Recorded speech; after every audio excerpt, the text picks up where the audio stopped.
Cum s-a întâmplat că am pierdut așa o prietenie?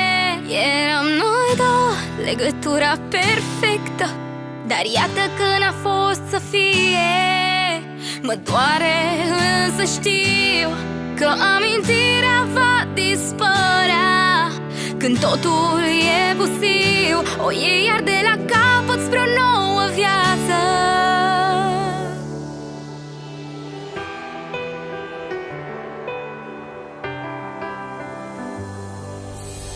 Vezi două stele sclipind pe cer, strălucind cu dor. Sunt doar două suflete în orașul luminilor. Două fete în caruselul pe care și l-au promis lor. Aici este parcul meu din vis.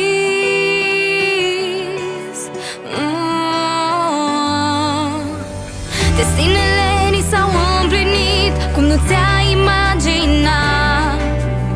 Într-o prietenă am găsit tot ce îmi lipsea.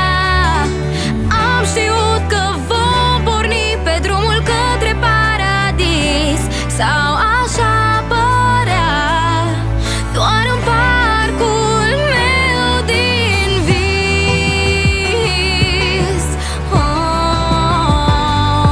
Stele nu mai sunt pe cer, căci orașul le-a risipit. Ne-a adus alături, apoi ne-a despărțit, ne-a despărțit. Aș vrea să o luăm de la început, sclipind din nou pe cer, într-o lume în care visele se nasc, apoi nu pierd.